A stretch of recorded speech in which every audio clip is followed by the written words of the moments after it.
20.000 persone nel mondo muoiono di cancro ogni giorno. Questo si traduce in 8 milioni di vittime circa ogni anno, mezzo milione delle quali sono americani. Oltre 150.000 sono italiani. All'inizio del secolo scorso veniva colpita dal cancro una persona su 20. Negli anni 40 la stessa percentuale era salita ad una persona su 16. Negli anni 70 una persona su 10. Oggi una persona su 3 è destinata ad ammalarsi di cancro nel corso della sua vita. Oltre 1 milione di americani scopre ogni anno di avere il cancro. In Italia la stessa sorte tocca a circa 250.000 persone. Tutti costoro piombano improvvisamente in un tunnel oscuro che cambierà radicalmente la loro vita per molti anni a venire.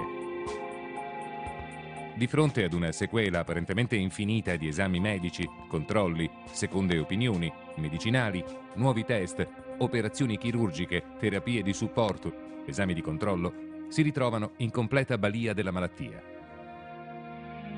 Mentre si trova in quel tunnel, ogni paziente alimenta un immenso apparato medico che dà lavoro a centinaia di migliaia di persone, generando milioni e milioni di dollari di fatturato per le industrie medica, ospedaliera e farmaceutica. Dai laboratori di ricerca alle scuole di medicina, dalle cliniche di prevenzione alla vendita di farmaci su scala mondiale, oggi l'apparato medico del cancro è talmente esteso e costoso che ha bisogno dei suoi pazienti per sopravvivere, almeno quanto i pazienti abbiano bisogno dell'apparato. Cancer is a big business, one of the biggest businesses. The typical cancer patient spends at least $50,000 to treat his or her disease. With 1 million new American cancer patients every year, that translates to $50 billion annually spent on cancer treatment in the United States. Ma per l'oncologia moderna oggi il cancro rimane ancora un mistero. Quelli che 100 anni fa erano veri e propri trabicoli di legno, capaci di alzarsi da terra di pochi metri al massimo, oggi sono diventati dei sofisticatissimi jet, capaci di raggiungere altitudini stratosferiche che viaggiano a 3 volte la velocità del suono.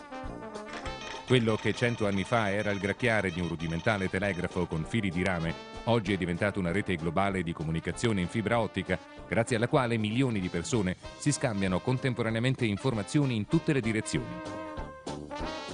Quello che 100 anni fa era ancora un pianeta relativamente sconosciuto, oggi è stato illuminato a giorno anche di notte ed è stato esplorato in ogni suo angolo più remoto, al punto che possiamo visitarlo a qualunque longitudine e latitudine dal comfort di casa nostra. L'unica cosa che è rimasta immutata nel corso di tutti questi anni è l'apparente incapacità della scienza medica di comprendere e sconfiggere una malattia come il cancro. Perché? La teoria ufficiale sostiene che il cancro sia un problema che ha origine all'interno della cellula umana. Cancer is a group of over 100 diseases characterized by abnormal, uncontrolled cell growth. Cancer is a sometimes fatal disease caused by the abnormal growth and division of cells. While normal cells have well-defined walls and nuclei, the uncontrolled growth in cancer cells causes the creation of abnormal, unstructured masses of tissue, known as neoplasms or tumors. Most cancer-related deaths are due to metastasis, malignant cells that penetrate into the circulatory system and establish colonies in other parts of the body. How and where the migrating cells stop is different for different cancer types. Once the tumor cells are no longer moving, they can begin the process of forming a new tumor by leaving the blood vessel and beginning to reproduce in the new location. If the new environment is suitable, the newly arrived cell will begin to grow and a new tumor will develop. Questa teoria ufficiale, chiamata anche teoria molecolare, è sostanzialmente la stessa che fu formulata oltre 50 anni fa. Cancer begins as a departure from normal cell growth that is harmful and unceasing. If the abnormal cells grow slowly in a limited area, they are called benign tumors. If the cells are spread to other parts of the body, they constitute a malignant tumor, one that is cancerous. Cells of malignant growths break off and travel through the bloodstream to other parts of the body. There, they may start new cancerous growths. Negli ultimi 50 anni la ricerca della causa del cancro all'interno della cellula umana è stata spinta oltre i limiti di qualunque immaginazione. Oggi i laboratori più avanzati stanno lavorando direttamente sulla mappatura del genoma umano, con lo scopo di individuare gli specifici geni che sarebbero responsabili, secondo alcuni scienziati, dei diversi tipi di cancro. Questo apre le porte ad uno scenario di sogno per le industrie farmaceutiche, un mondo in cui si arrivi ad offrire a ciascun malato di cancro la sua cura personalizzata, studiata appositamente per lui. 1 milione di nuovi malati ogni anno, 1 milione di nuove cure da mettere a punto per ciascuno di loro. What we want to do is we want to match the disease with the cure or palliative treatment, whatever it is, by using the genomic tools. And that's really what the whole cancer world is now going to be about for a very long time. Le nuove cure per il cancro sono sempre più legate ai geni dell'individuo e a quelli del tessuto tumorale. Il risultato è una terapia personalizzata che veste come un abito su misura. The question of whether we're going to break the cure barrier is not a question about if, it's a question about when. Nel frattempo, però, nessuno è ancora riuscito a dimostrare che la teoria ufficiale sia quella giusta e che l'origine del cancro sia davvero di natura genetica. Major advances are being made in the detection, prevention, and treatment of cancer. But the mechanisms that trigger malignant cell growth are still not completely understood. Nel frattempo, la situazione statistica sembra essere passata dal male al peggio. Cancer is still the leading cause of death for people under the age of 85. In the United States, 1 in every 4 people die from cancer. Nonostante i risultati sconfortanti, l'oncologia ufficiale continua ad imporre ai pazienti le uniche 3 terapie che siano mai state autorizzate negli ultimi 100 anni: chirurgia, chemioterapia e radioterapia. E 2 di questi trattamenti, a loro volta, sono cancerogeni.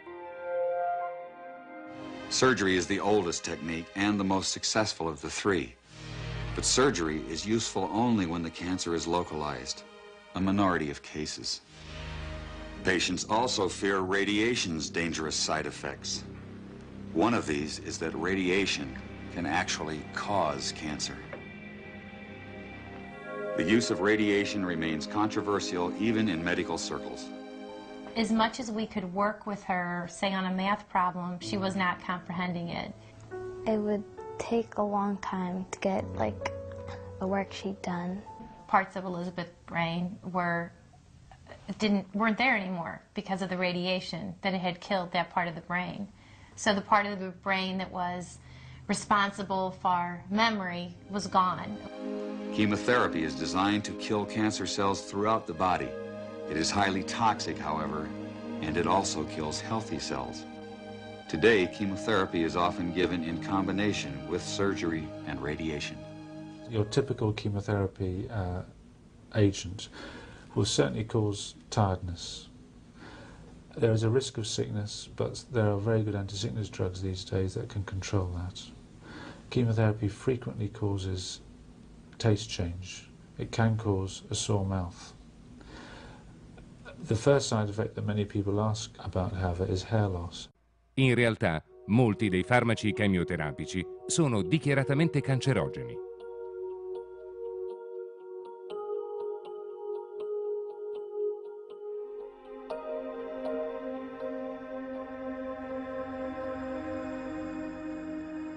La tossicità dei chemioterapici è tale che tutti coloro che li maneggiano devono osservare regole severissime di sicurezza che comprendono la completa distruzione e l'incenerimento ad oltre 1000 gradi di tutti i materiali residui che siano stati in contatto con questi medicinali. In alcuni casi, anche dopo essere passati per l'inceneritore, alcuni chemioterapici conservano una certa dose di tossicità. But there is something new about chemotherapy that's been emerging of late. Many women who undergo chemotherapy for breast cancer describe unsettling changes to their memory and concentration. Researchers at the University of Michigan Comprehensive Cancer Center say this phenomenon is very real. Women have complained of cognitive changes that have occurred during the time that they've been treated for breast cancer for a long time now. And the term chemobrain has been coined, and this is used to describe loss of concentration, difficulty remembering things, having difficulty thinking clearly, and not being able to function effectively in normal activities that the person was able to do perfectly well before they had treatment. Simple little things, I'd have to wait to think of something, and it would be frustrating. X is red, C is green. Researchers say the chemotherapy creates memory problems that can last for years. Ma anche i bambini cominciano a mostrare in numero crescente le conseguenze dei chemioterapici cancerogeni. Like my homework, like, let's say, like math homework. When it's real noisy, I can't focus. And it just makes me feel like my mind's being erased. Ma ci sono dei benefici nella chemioterapia? John Cairns of Harvard University published a study in Scientific American. He found that chemotherapy drugs benefit at most 5%, 1 out of 20 of the cancer patients they're given to. If conventional therapy has such limited results, why isn't the medical profession willing to investigate alternative approaches? La risposta a questa domanda si trova forse in alcuni eventi storici che hanno avuto luogo quasi un secolo fa, quando la medicina ufficiale riuscì finalmente ad avere il sopravvento sui cosiddetti medici empirici, che curavano i pazienti con erbe e rimedi naturali. In the 1800s, society sanctioned both approaches to healing. Patients had a choice of using either doctors, called allopaths, or natural healers, called empirics or homeopaths. The two groups waged a bitter philosophical debate. The allopathic doctors called their approach heroic medicine. They believed the physician must aggressively drive disease from the body. They based their practice on what they considered scientific theory. The allopaths used three main techniques. They bled the body to drain out the bad humors. They gave huge doses of toxic minerals like mercury and lead to displace the original disease. They also used surgery, but it was a brutal procedure before anesthesia and infection control. Few patients were willing to have surgery. Most patients feared allopathic methods altogether. Satirists of the day remarked that with allopathic treatment, the patient died of the cure. Competing with the doctors were the empiric healers. Contrary to the doctors, they believed in stimulating the body's own defenses to heal itself. Instead of poisonous minerals, they used vegetable products and non-toxic substances in small quantities. They especially favored herbs learned from Native American and old European traditions. The empirics said they based their remedies not on theory, but on observation and experience. Satirists of the day added that with empiric treatment, the patient died of the disease, not the cure. And the balance of medical power remained equal until the turn of the century. Then, new medical treatments emerged that were potentially very profitable. The AMA joined with strong financial forces to transform medicine into an industry.